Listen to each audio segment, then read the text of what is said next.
Hello and welcome to Plant CEO. In today's episode, we're going to be talking to Jessica Harris, Chief Bandit and founder of Little Bandits. Hi Jessica, welcome. Hi Alan, thanks for having me. Great to have you here. It's the first time I've done one of these interviews, so a little bit nervous. Don't worry, it's fine. It's great to interview you before you're launching your new brand, actually, Little Bandit. So congrats basically on that brand. I think looking at the website and the colors in terms of how vibrant that is, the images you're using. Can you tell me a little bit about the background of actually creating the Little Bandits brand? Sure, yeah. So I don't know. I've had so many ideas over the years of starting my own business, but this is the first one that I kind of felt compelled to kind of invest my own money in. And I guess it's quite true what they say about, businesses coming from personal experience, and this one definitely has. So my son, Jonah, he's now 5, but he was diagnosed with cow's milk protein allergy and soya allergy when he was only 3 months old. So he was picking it up through my breast milk. And so yes, that was a bit of an start of an adventure really for us. We cut out dairy and soy from our diet and started seeing a kind of immediate improvement in his symptoms, which was great. And we haven't gone back to it 5 years on. Essentially, that's where it's come from. So when he started getting of an age where I was going out looking for products to buy to feed him, so from weaning onwards, I found that whilst there was lots of options for adults in the free from section, in the vegan section, and that's increased over those 5 years, there's really not been anyone kind of leading the way on kids and family food in that area. And that's where I see an opportunity for Little Bandits, and that's where it's come from. Yeah.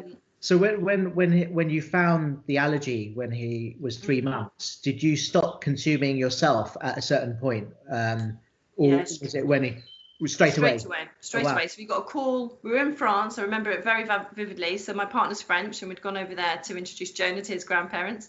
And I remember us going for a walk, and we were both in tears, and Jonah was in tears because he was so uncomfortable and unhappy. And we got the call from the hospital saying he's been diagnosed. He's definitely got cow's milk protein allergy. There's lots of false readings when you test for allergies, but they said his level was so high, it was very clear that he had that allergy, and most likely therefore was allergic to soya. So those two allergies go hand in hand quite often. So if you're allergic to dairy, you're 60% chance allergic to soya. And so the recommendation was obviously either stop breastfeeding, and you can put him onto formula that's a specialist formula that's hydrolyzed, so it's broken down all those proteins, or cut it from your diet and carry on breastfeeding. And I definitely chose that option. I didn't want to give up my breastfeeding journey. And so we cut it out literally from that day, cut it out of our diets. And I'm not going to lie, I loved cheese when I first beforehand, but it's amazing how quickly you can get used to things when you've got such an incentive as you're making your son better. It's very compelling. And I went on to carry on breastfeeding for 3 years. So and then I've not gone back to dairy. Jonah's still allergic, and we just manage, and we're very used to it now. But I learned more about the dairy industry, and I kind of just decided I personally didn't want to go back to it either. As well as I still wanted to share my plate of food with my son, because he's been used to only sharing from my plate for so long, and that I certainly didn't want that to change. Yeah, awesome. So you're pre-launch at the moment, but you've managed to secure listings in a national supermarket. That's a great achievement. Can you tell me how you went about achieving that, actually? Maybe first I should probably just say what Little Bandits is. So we're a free from brand for kids and families. And we are launching with a range of coconut yogurts. So dairy free, soy free, actually they're 14 allergen free. We can come on later to a bit more information about that. But I thought before I talk about the listing, it's important to say what the product is. So basically it's been a long time trying to create this product.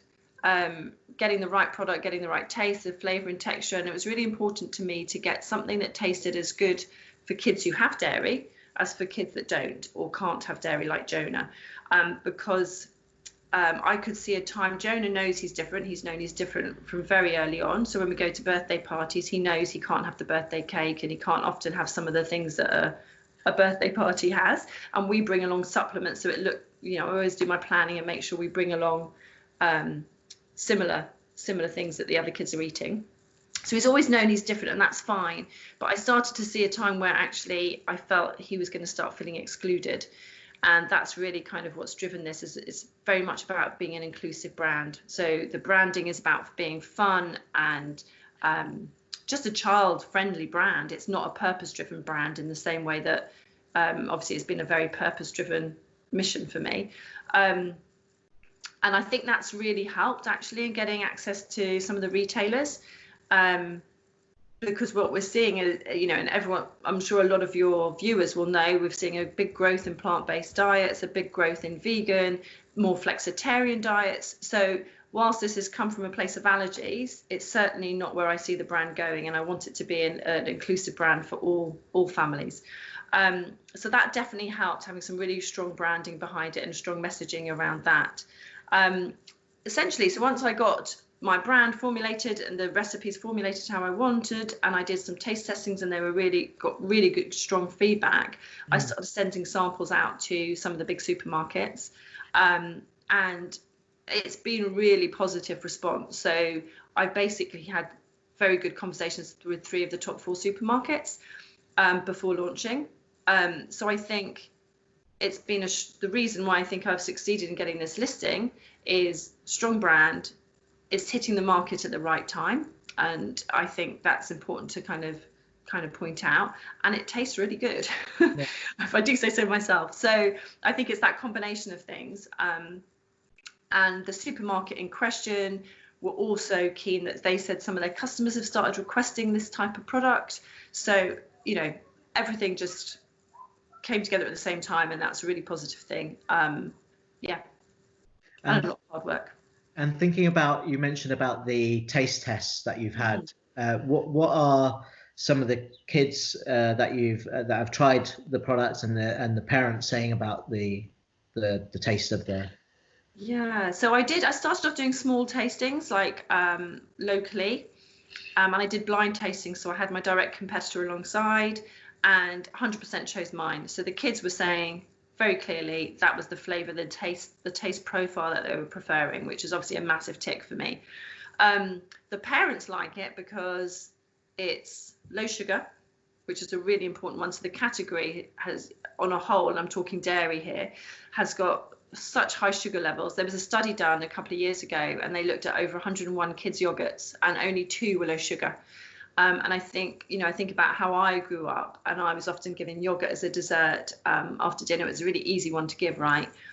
But the sugar must have been really high. And I think what we're seeing now is parents pushing back on that, the kind of more they understand about the sugar and the implications of that. And I think there's room for kind of a bit of disruption in that category of having a low sugar, vegan product that tastes really good.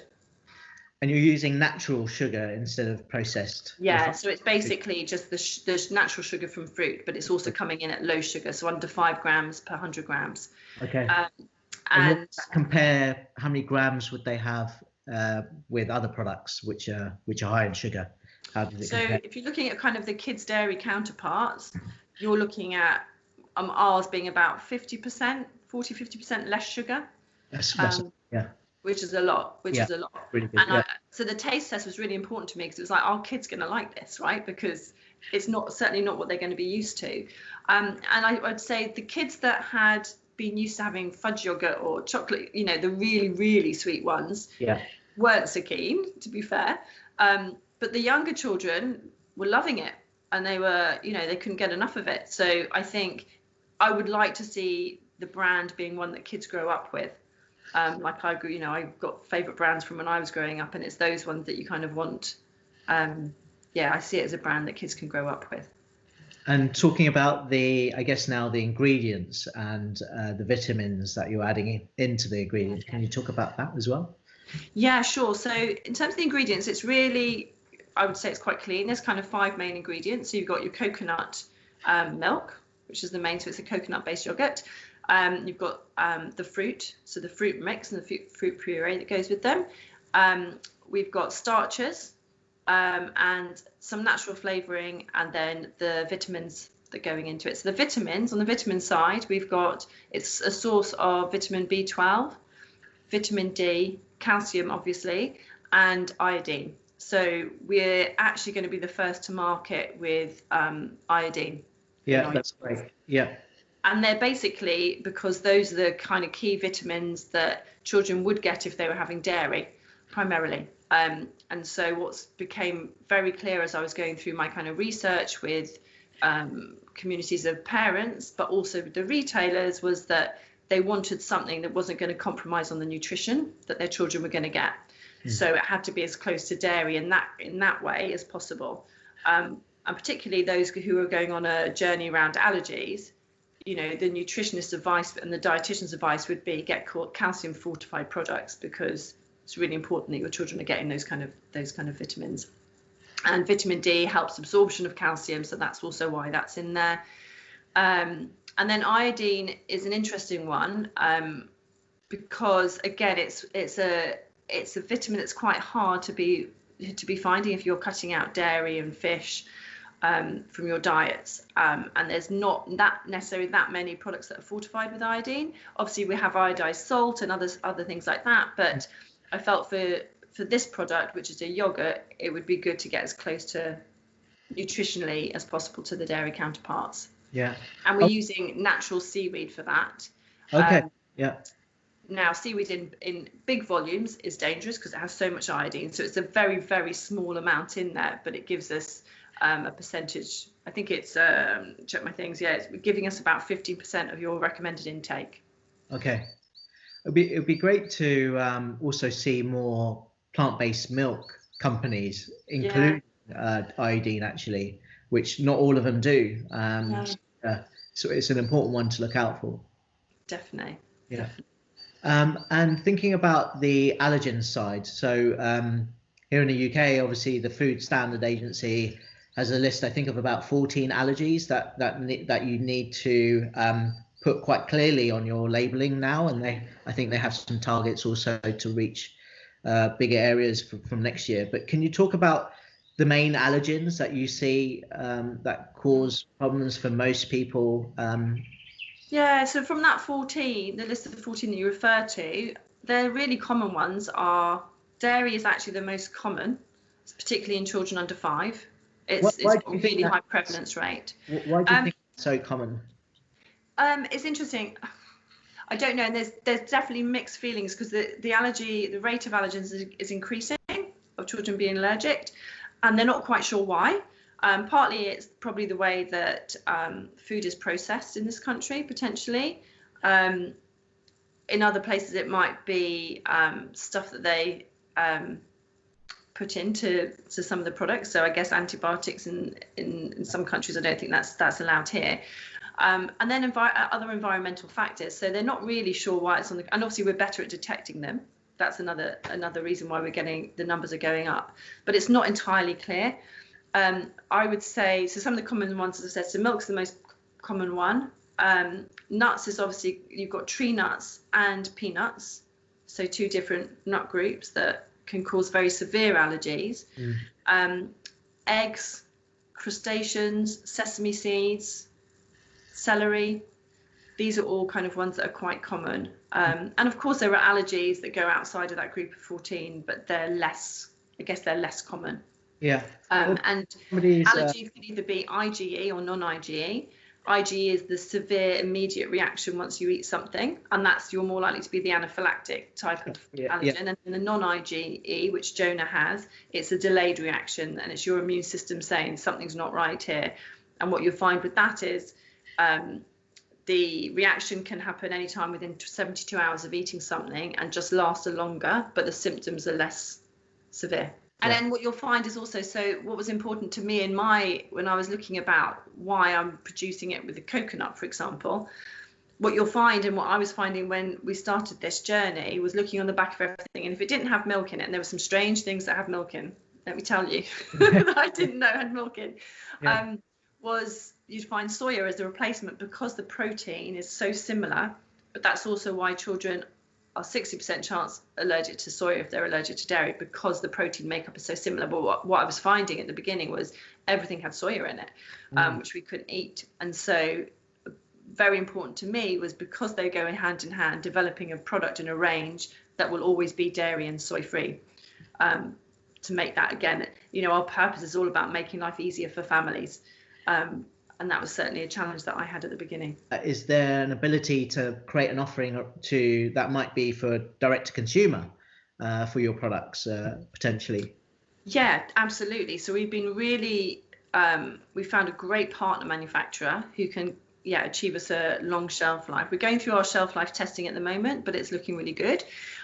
We're definitely committed to a minimum of 21 days in store, which is longer than most, but we think we'll achieve longer. But I can't really give a definitive until I get the kind of shelf life test back. We would still recommend our product be chilled, actually, and not held ambient.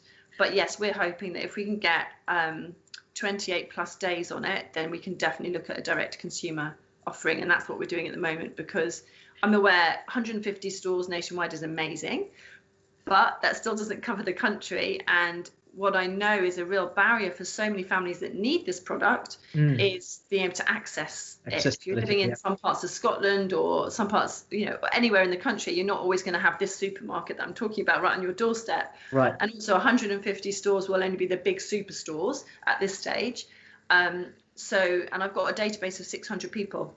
So I'm like, I'm crazy. If people need it and want it, and I can now achieve that through direct to consumer, I'd be crazy not to do it, particularly at this moment in time when most people are online shopping as opposed to going into supermarkets. So yes, I'm really, really hoping we can do that.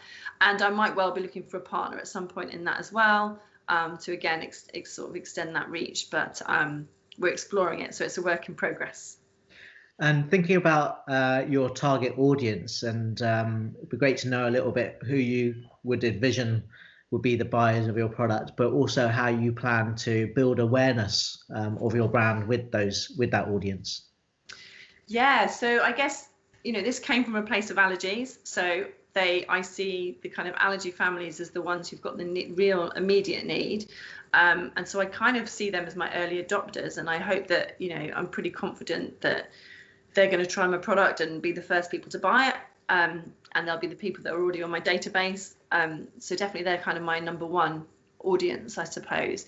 But also, as I said right at the very beginning, this brand is about being inclusive. And it's something that I hope all children will enjoy and all parents will be able to try. So then my audience gets a lot bigger, right? So, but I guess I'm still talking about parents that are aged between sort of 25 and 45 who are interested in becoming more plant-based or reducing their dairy, or just have actually an interest in health and low sugar options. So it is quite wide, that one. And so marketing, well, that I'll have to be quite focused in how I pinpoint some of those target audiences. And I suppose it would be allergy parents first, vegan plant-based parents second, and then third would be those that are just interested in the health aspect. And that's probably the order of my target audiences. And how I intend to target them, well, the one good thing I think about launching a product with those first two communities is that I think once people hear about something and they have a good experience with it, word spreads pretty quickly, actually. And there's a lot of groups online that I've been part of, you know, that are support groups that have got thousands of members that are always sharing, oh, we found this, it's amazing, try it, here's where you can buy it. So there's that kind of informal word of mouth that I hope will really kind of catch and take off. And then more specifically, I'll be definitely looking at, particularly at this moment in time, very targeted online marketing. So through Instagram and Facebook, because I've heard and seen other founders that have had good success there. And when things hopefully get back to a new normal, they call it new normal, I want to go and do more in-store sampling for sure, because I think, you know, it's a new product, people need to try it.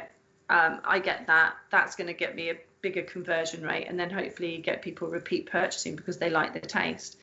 I am looking at more creative ways of how I can do that with the situation we're currently in, and I will potentially be looking for sort of, I guess, brand ambassadors, and maybe looking among those kind of communities of families and mums that I'm already connected with, who like the product, who tried it, who tested it, because I did a very big testing last year. It was a 40,000 footfall show, hoping that maybe some of them might want to come on board and kind of look to do those sampling within their communities, and looking at how we could make that work. Yeah, and that was an allergen show, I think you That was the allergy and free from show alongside the Just V show, so a vegan show next to it as well. So it was a good cross section of my target audience. Yeah. And the feedback was really good. Yeah. You have a character that you've made called the Bandito, right? Yes, that's right. Yeah. Can you explain the concept behind that character? Yeah, sure. I mean, and if people can go onto my website, I'm at Hungry Little Bandits if anyone wants to know. But in case I don't know who they are, I don't know if you can see that. Right. But you can see kind of some little characters. Great. And again, it was basically talking to the agency, who were amazing, by the way. They were so good to work with. It was all about capturing the personality of Jonah without having him necessarily front of pack. How do I capture the personality of a child, you know, between the ages of kind of, my age range is 3 to 8, you know, he's now 5, but those kind of characteristics continue. All those feelings of childhood, which are like mischievous, playful, carefree, all the things that actually, when you got confronted with allergies as a parent, you're overly anxious and protective, and actually all you want is your children to go to a birthday party and be able to join in and have that fun without worrying about what they're going to eat. And so coming up with a character that kind of embodied that playfulness, the mischievous character of any child at that age, was really important. And that's where the Banditos came from. And also Jonah went through a phase he just wanted to wear masks, like literally all the time. Literally, he'd wear them down to the supermarket, he'd wear them everywhere. And so that they're all little masks on these Banditos, and it's kind of a play on that, and that's where it sort of came from. And it was important to us actually that they didn't have a gender, that they are both boys and girls, and so yeah, I can just see this huge group of Banditos getting up to mischief, and that's kind of where it came from. Yeah, it's a great idea. And it was great because at the show last year when we did it, we gave away loads of Bandito masks, and so you had kids running around the show with their Bandito masks. That's brilliant. It was really nice. Yeah, very good. So at the moment, I guess you know, when you do launch, who do you see might be your direct competitors, but also where would you place your USPs against them? Yeah, so it's really interesting. So the yogurt category is obviously massive. The vegan yogurt category is quite a bit smaller but growing. But actually in the family and kids, there really is not that many direct competitors. There's one direct competitor, a very well-known kind of brand, I would say. And in our blind tasting, 100% chose Little Bandits over them. So I see that as a positive that we're getting. And I guess I put that down to, I think we might see yogurt brands moving into kids categories from an adult brand. And this is where this one has come from. And whether that's therefore the taste has been drawn from an adult flavor thing, whereas mine's been focused directly on trying to appeal to that younger palate. So that might be one reason why ours is getting received so well. And then other than that, really, there's just really the own labels, supermarkets' own labels. And, you know, I can't beat them on price. They're great on price, but they invariably are made with soya and have added sugar.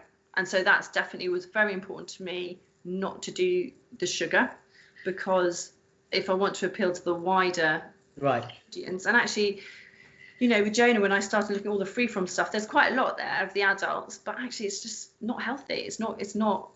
It's high in sugar, or, you know. Yeah, I guess the supermarkets are looking for an alternative to their soya-based products, which is something that you can offer instead. Yeah, absolutely. I think soy is a great ingredient, right? Because it works so well in something like an alternative yogurt, because the protein is so similar to dairy, as I've said. So of course, why not? And it's cheaper than coconuts, right? So they're doing a great option that's a lot more affordable, I suppose, than my offering. But what they're not being able to offer is the soy-free ones, and certainly not low sugar. So I think I've got that combination. And I think that's why and I think also they do recognise that brands that have got a story, that have a bit of authenticity, that people are, you know, more willing to give them a try. So yeah, hopefully, fingers crossed, ours will get received well. So you're fundraising at the moment, and I think right now it's actually a good time to look at sort of companies who are investing early at this stage. Can you tell me about the sort of investors that you're looking for? Yeah, so I've literally only just started, and you know, it is a challenging time, you're right, but as you also say, if the one thing I'm really lucky is that the supermarket are still wanting to launch now, with my product, where I've heard from other founders that their launches have been pushed back. So I see that as a massive positive and a massive kind of, I guess, reassurance that the supermarket are really keen on what I'm trying to push out there. So I'm putting some feelers out. I'm looking for, I'll be honest, they're investors who buy into my product and our story for whatever reason. So, you know, I think that's really important, actually, that you have investors that believe in what you're trying to do. And one of the things, maybe we'll come onto it, but my brand isn't just a yogurt brand. I want this brand to be a broader brand that's offering, that's really kind of leading the way in family and kids free from food. So someone who gets that vision and who understands that vision, who buys into that vision, is really important.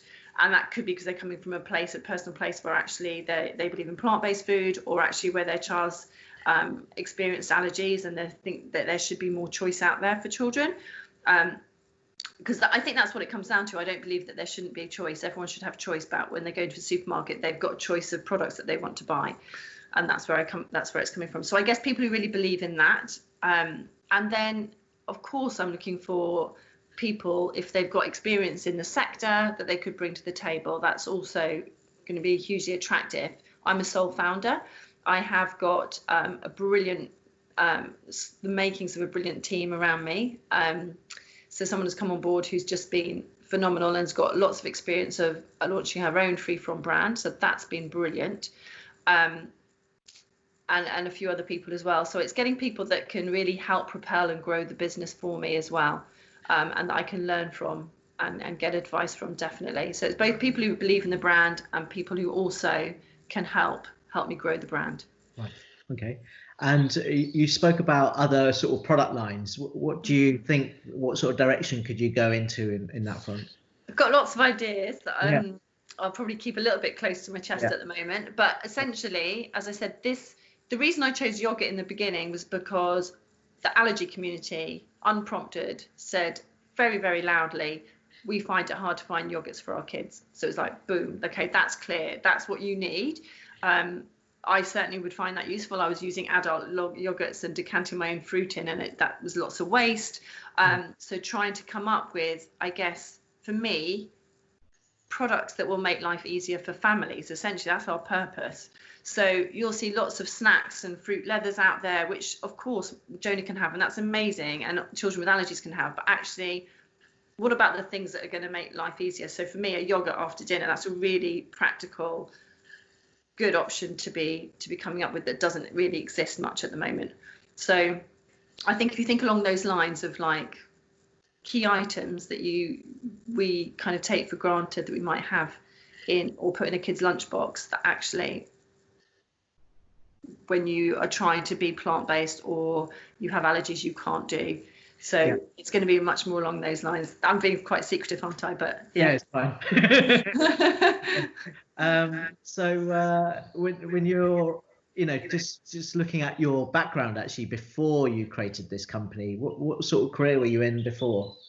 So I've been in international development for over 20 years. So working with a lot of the large charitable organisations people will be aware of, like ActionAid, VSO.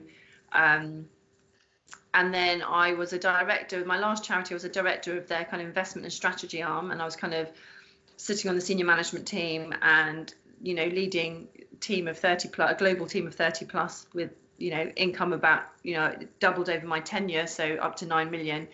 And then I did some I set up my own consultancy in that area, so supporting development organisations in fundraising, partnership, strategy. So I was doing that really probably until a year ago when I couldn't quite juggle both anymore, and I really wanted to just focus on trying to get this brand off the ground. Right. And so where do you see the company going, or what's your vision of the company sort of long term? You know, ultimately, I want Little Bandits to be the trusted dairy-free brand for kids and families. That's kind of would be my ideal, and really kind of capture that and lead that area of free from and plant-based food for kids, essentially. So that means being, of course, in every supermarket and being as accessible as possible. So I'd also like, you know, to come up with items that are on the go, because again, when you've got allergies, you prepare. Any journey you go on, you have to prepare in case the trains break down or something. You've got enough snacks in your pocket, because just going to the cafe isn't going to cut it. So having things that are more accessible when people are out and about, as well as kind of accessible in a supermarket way that you can pick things up and do your weekly shop and know you've got enough. There's enough choice out there. You've got some good quality products that aren't really too unhealthy for your kids, and yeah, giving people choice. More of the impulse buys, do you think? Yes, yeah, more on the go, more cupboard staples. But I think the key thing for me is about, you know, is going to be volume and distribution and growth, because I think people have to be able to access it, and that's both in terms of being accessible in terms of price, actually. So trying to keep things as affordable as I can, because I know that's a massive barrier for families that need free from food. Yeah. And being accessible in terms of reach. So making sure that their local supermarket will be able to have access to some of Little Bandits products, as well as their cafes when they're out and about. So some of the, you know, possibly some of the chains, that they can have those products as well there. Yeah. So big ambitions, but great to have those ambitions, actually. Yeah. So yeah, so wish you all the best. Thank you you very much for this coming on the show. And yeah, if you want to learn more about other companies, please do subscribe and comment. And yeah, thank you very much, Jessica. Thanks, Anna. I really enjoyed it. All right, take care. Bye. Bye. Bye.